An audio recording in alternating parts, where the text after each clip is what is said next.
Assalamualaikum warahmatullahi wabarakatuh dan salam sejahtera. Okey, hari ini kita akan tunjukkan cara-cara nak tukar minyak hitam pada Myvi. Ni dia panggil Myvi benda ni . Rasanya lagi best kot.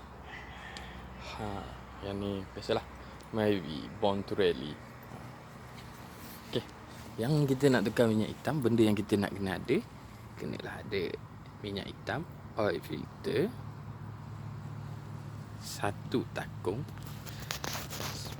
panah, satu ni tak kisahlah coupling ke, common ke, ring ke, janji dia ada saiz 14. Untuk Myvi lah. Satu extension ni, satu cup untuk buka oil filter. Okey, kat sini. Yang ni special tu ni murah je ni kalau beli sebiji ni. Yang satu Richard. Lepas tu untuk kita buka skru minyak hitam tu, pastikan anda ada satu hydraulic jack ataupun jack biasa pulas tangan tu pun boleh, asalkan mampu mengangkat kenderaan tersebut supaya kita mampu berada di bawah kereta ni untuk buka nut tersebut. Okey. Lepas tu yang penting untuk tukar minyak hitam ni, tuan-tuan kena adalah sebiji kenderaan yang mempunyai enjin. Baru boleh buatlah benda ni. Kalau tak ada, memang tak boleh.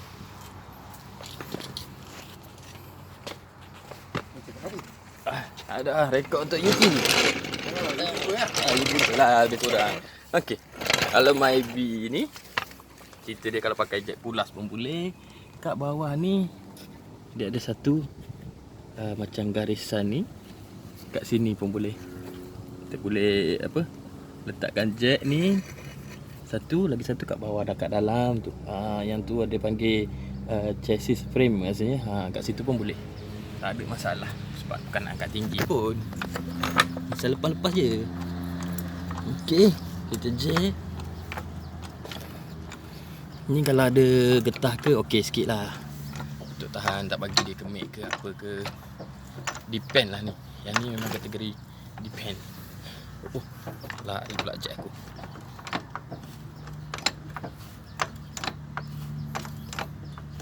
Okey, cukup. Sebab saya tak adalah besar sangat. Okey, lepas tu gunakan takung. Kat bawah tu dia ada tu. Okey, ikutlah. Takung ni pastikan dia dalam keadaan bersih sikit lah. Nak kata comot sangat tu tak ada lah. Janji dia tak ada kena-mengena dengan bendasing-bendasing yang sebelum ni.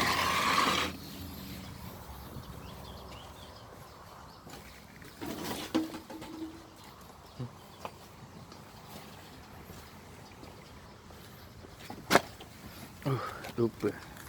Hari ni kita kena buat sikit pembaringan sikit.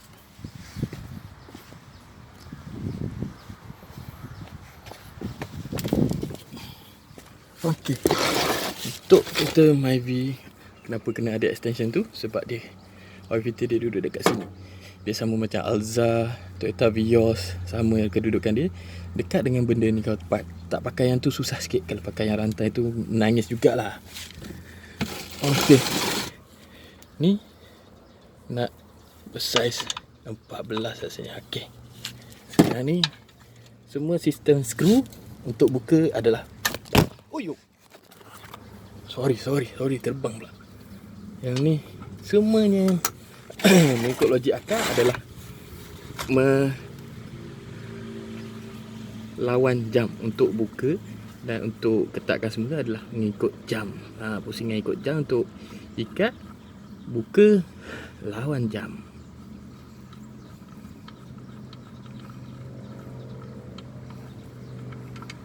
Wow, nampak tak minyak? Ini dipanggil minyak hitam. Okey, skru.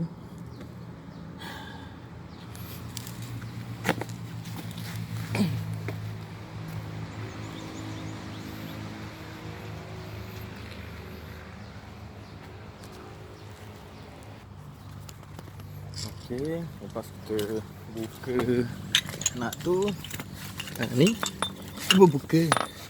oil filter dia pula. Ini dipanggil oil filter ataupun penapis minyak. Okey. Okey, yang ni tak apa. Muat-muat je ni. Okey, yang ni pun sama. Mesti lawan jam untuk buka. Tak apa, tak pakai extension pun tak apa. Extension tu untuk guna dua tangan lah. Kuat sikit gitulah. Tuyuh. Lepas tu kita tarik sikit. Nasib baiklah tong ni panjang. Kita biarkan dia meleleh dulu. Okey, apa lagi yang kita patut cek sewaktu kita tukar minyak hitam? Okey, benda ni banyak juga benda yang kita kena cek. Kalau pakai bateri yang jenis air, kena cek lah satu-satu lubang air dia tu, air dia dalam keadaan paras maksimum atau minimum. Kalau minimum tu kita kena tambah, kalau maksimum tu okey, just biarkan. And then ni dia panggil coolant. Air coolant. Air coolant ni kategori dia untuk inilah apa? Penyejukkan enjin kereta. Jadi takat dia tu kena ada pada paras maksimum lah. Jangan over maksimum pula. Dia kena takat paras maksimum lah. Kalau over maksimum tu dia ada masalah juga tu. Dia akan tendang semula air tu. Yang dah boleh mengakibatkan keringnya air di dalam ni. Okey, lagi satu kita akan cek ni air apa? Washer, itu wiper punya air. And then kena pastikan juga minyak brake ni banyak ke sikit. Okay, contoh minyak brake ni adalah paras minyak. Oi, mana tak nampak ni. Silau. Okey, max ni adalah tahap penuh. Dan sekarang ni dia dah turun. Mana kalau turun ni dia boleh jadi ada sesuatu yang tidak kena dengan brake, sistem brake. Jadi mungkin brake pad dia sedang haus. Okey, kalau tengok pada keadaan ni, aduh rem dia ni dah besar dah. Nak masuk jari pula tak boleh. Okey, ini mungkin berpunca daripada brake pad dah haus. Sebab kebiasaannya minyak brake tu takkan hilang dengan sendiri. Walaupun lama dia duduk dalam takung tu, dia takkan hilang, melainkan ada kebocoran ataupun kehausan pada pelapik-pelapik brake. Okey. Panjang juga lagi satu model ni yang kita kena buka servis waktu tukar minyak hitam ni. Tengoklah dulu air cleaner. Yang ni dipanggil air cleaner ataupun air filter. Ikut bahasa Melayu dia penapis udara kat sini. Okey, kita buka macam ni. Alah. Mari. Alah. Okey. Itu untuk Myvi Alza samalah. Yang ni penapis ni biasanya kalau kata tak kotor sangat tu, dah hitam legam tu, tak payah nak cuci-cuci sembuh lah. Baik tukar barulah, berapa ringgit je benda ni. Okey, ada lagi satu tempat yang jarang sangat orang ambil peduli. Tapi sebab ni kereta model tahun 2000 kan, dia lain sikit pada orang lain. Okey, kat dalam ni, ini dipanggil dashboard. Okey, kejap untuk buka dashboard ni mudah je sebenarnya. Tarik ni kat tepi. Okey, nampak tu, dia dah turun. Ya. Semua benda ada kat dalam. Okey lah, kat sini lah adanya relay yang cukup berbahaya kepada perahu-perahu kecil macam tu lah. Nak tahu apa fungsi relay tu, kat sini dia ada tulis. Okey, ini untuk relay yang kat dalam lah. Mana-mana Myvi. Okey, tengok berhabuk sekali. Okey, kat dalam ni dia ada satu dia panggil cabin filter ni. Oh, tak nampak. Okey, nampak kan? Ni dalam ni cabin filter. Ni. Astagfirullahalazim, teruk ni. Okey, nampak tak ni? Yang ni adalah cabin filter untuk aircon. Kalau lah filter ni teruk sangat dalam keadaan ni, saya cerita banyak lah, pergilah beli berapa ringgit je ni. Okey, yang ni boleh mengakibatkan apa? Aircon anda rasa kurang sejuk sikit. Macam tu lah. punca dia benda ni lah. Tapi kalau dah benda ni selalu sangat berhabuk, dia boleh merosakkan cooling coil kat dalam tu. Yang tu makan wow lah yang tu. Okey. Okey, lepas dah sembuh, dah basuh, dah cuci, dah tukar yang baru, maknanya kita pasang balik pada tempat asal. Daripada kat dalam tu, kat luar. Lepas tu kalau kereta tu comot-comot sangat, carilah benda-benda spray yang jual kat tepi-tepi jalan ke, kat mana ke, bagi nampak kilat sikit enjin. Yang mana kusam-kusam tu sembuh-sembuh sikit, daripada nampak teruk sangat, kesian kat enjin kereta.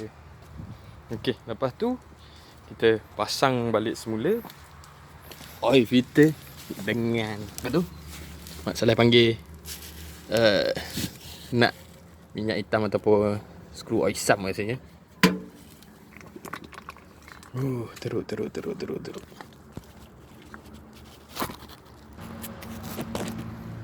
Okey, dan kita ada satu cara untuk pemasangan oil filter. Bukan semua oil filter boleh buat macam ni ya. Ini adalah salah satu cara dia dengan menuang dulu minyak enjin yang baru ke dalam oil filter ni, untuk mengelakkan apa tu, oil pump tu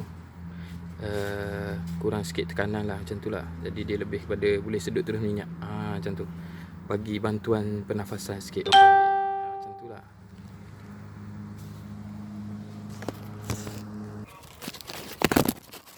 Satu lagi isu tentang skru ni. Okey, skru ni dia kena ada satu washer kat tempat ni, tempat tu yang hitam tu. Tapi untuk kategori setengah-setengah model ni, kadang-kadang washer tu dia lekat pada takung tu sendirilah. Kalau tak pun, kalau OIC tu dah, gasket tu dah rosak ke apa ke, tukar je lah yang baru, sebab dia murah je.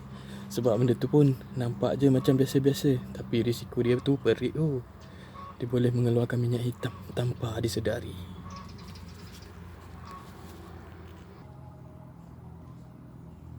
Okey, tujuan yang sediakan takung yang yang bersih sikit tu bukanlah sebab saya saja nak mengada-ngada ke apa, tak.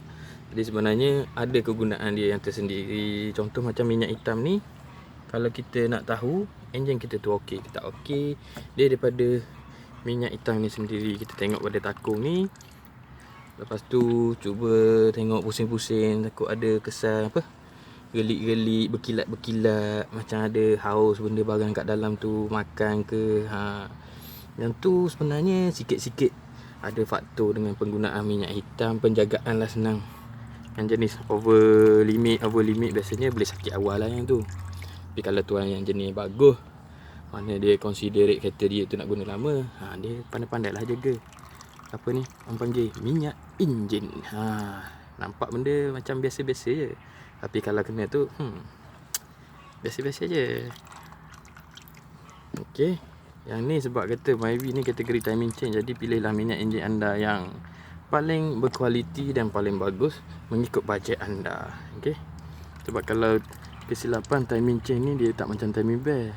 Sebab timing chain ni dia ada tensioner yang menggunakan tekanan daripada minyak hitam ni sendiri. Kalau minyak hitam ni yang jenis selalu berkerok tu, InsyaAllah lah boleh sakit lah timing chain anda. Okey, jadi untuk kategori ni okey lah. Dia bergantung pada minyak yang kita buang ni, ada kesan habuk ke, ada habuk besi ke, ada gelik-gelik emas ke. Kat sini lah kita boleh tahu. Sebab tu perlukan takung yang okey dan dibersihkan terlebih dahulu sebelum digunakan. Okey, lepas tu untuk tuang minyak ni macam biasalah. Tuang kat sini, dia ada satu penutup, buka penutup tu, cari satu ni dan tuang dulu. Okey. Okey, untuk kategori sukatan minyak ni, dia kena tengok kat sini. Dia ada dua titik lah, tangan ketok lah pula. Okey, ada dua titik. Okey, satu titik kat bawah, yang tu adalah minimum, yang kat atas itu adalah maksimum. Pastikan dia yang berada di pada tahap maksimum lah. Kalau kita tuang dulu minyak ni sebelum kita start enjin, tuang dulu paras tu, lepas tu start enjin dulu, bagi dia running sekejap, and then matikan enjin, tunggu dia sejuk sikit je lah. Lepas tu check semula dia berada pada paras tu yang maksimum ke ataupun melebihi maksimum. Kalau lebih tu biasanya enjin jadi berat, jadi disyorkan untuk bawah paras tu lah, ataupun ngam-ngam dengan paras. Okey, stop video, jangan lagi. Jangan lagi video aku, jalan sampailah habis. Okey, Lepas tu untuk kategori kunci ni, nampak je kunci ni ya. Ni kunci ni bawa malapetaka juga ni. Boleh mendatangkan kerugian besar ni kalau salah sikit. Okey, untuk kereta keluaran tahun 2000 rasanya 1998 tu last. Lepas pada tu semua kenderaan dikeluarkan menggunakan immobilizer. Okey, atau panggil IMO. Okey, untuk kereta ni IMO dia duduk dalam benda ni. Ada setengah kereta dia duduk sekali dengan kunci yang ni. Yang tu biasanya keyless punya kereta lah, push start button. Okay. Kalau benda ni, kalau anak-anak nak main, pastikan dia tak buat balingan dengan kelajuan 180 km sejam dengan keadaan berderai. Kalau benda ni berderai, hilang IMO yang kecil tu, jawapan dia redor je lah kalau tak ada kunci pendua. Jawapan dia, panggil tukang kunci, buat baru. Standby je lah duit. Okay. Lepas tu cerita tentang minyak enjin. Okay, kita buka dulu. Bergantung pada kenderaan. Okay.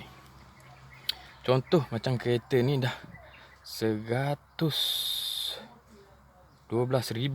Rasanya perjalanan kereta ni, memang kereta ni dah lama juga dah. Bagus juga tuan dia ni. Jenis ambil perkiraan. Okay, kita start dulu. Tengok dia macam mana running. Okey tak okey. Jadi untuk kategori minyak semi, fully dan mineral, 3 jenis minyak. Okey, cerita pasal minyak hitam ni.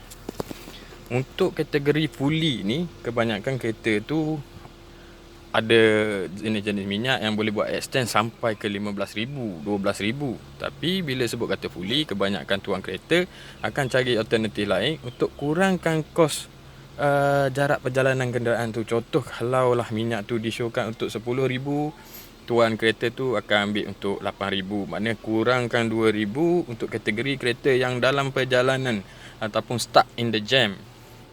Kat situ lebih kurang dalam 2,000 untuk mengelakkan orang kata kita kejar dia punya limit minyak enjin habis dia punya viscosity, keupayaan minyak tu sendiri. Biasanya lah untuk dua jenis minyak yang memang dia orang akan ambil kategori tu adalah minyak semi dengan minyak fully. Memang dia orang akan kurangkan daripada apa yang disyorkan. Contoh macam 10,000 dia akan buat 8,000. Kalau kata yang tu show limit 8,000, 10,000. Kalau 8,000 dia akan kurang sikit 1,000 macam itulah. Kecuali mineral kebanyakan orang akan ambil untuk 5,000 km ataupun 3 bulan atau yang mana lebih hampir.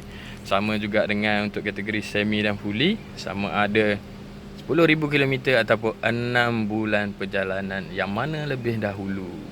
Okey, untuk kategori kereta yang dah cecah 100,000 ni biasanya memang banyak benda sikit lah nak kena tukar, nak kena check. Contoh pad brake, landing brake belakang, minyak brake, minyak gear, penapis minyak gear. Lepas tu batting, aircon bag ke, fan bag ke. Lepas tu tengoklah kalau kereta yang pakai timing bag pula, bila dah cecah 100,000 tu timing bag lagi. Lepas tu tengok water pump okey tak okey, thermostat, coolant, banyak benda lah. Nampak je macam simple untuk tukar minyak hitam ni, tapi masa tukar minyak hitam lah kita nak check ke semua benda. Contoh check lampu malam. Okey, lampu kecil tu, lampu maghrib orang panggil. Lepas tu lampu tinggi, dua-dua biji menyala ke tak. Hazard untuk lampu signal. Kalau lampu signal mudah kita cam. Kalau yang ni berkelip laju salah satu tu, maknanya ada mentor yang terbakar. Okey, cuma lampu brake ni memang kita kena tekan brake lah baru boleh nampak. Okey, yang tu untuk kategori bila time datang buat servis. Yang ni kalau nak buat servis sendiri, masa tu lah kita nak check sendirilah. Okey, lebih senang. Lepas tu dah 100,000 ni, keupayaan spark plug kena check. Contoh kalau spark plug tu ada yang iridium lah, Cooper lah, G Spark ke apa entah nama lagi. Memang banyak jenis brand tu, tapi keupayaan dia orang pun lebih kurang dalam 20,000. Maknanya kita kena check. Okey, jangan sampai setengah-setengah kereta tu start daripada beli sampailah tahap kereta tu dah tersengguk. Bila tanya bila lama dah kau tak tukar plug? Oh yo, kereta aku dah berapa tahun ni, dah nak habis bayar, aku tak pernah tahu pun plug kena tukar. Bila buka je plug tu patah. Kos lagi. Elok-elok boleh tukar plug dengan harga RM10 tak sampai, dah makan lebih pula. Okey, pastikan anda menyelenggara kenderaan anda mengikut pada jarak kesesuaian masa. Jangan begitu juga dengan bajet. Tak semestinya kalau nak kena buat major service tu semua tukar sekali, kita tukar sekaligus. Bergantung pada bajet anda, berapa yang ada, buat dulu setakat yang ada. Jadi simpanlah wang anda untuk kesejahteraan hidup anda. Okey. Terima kasih.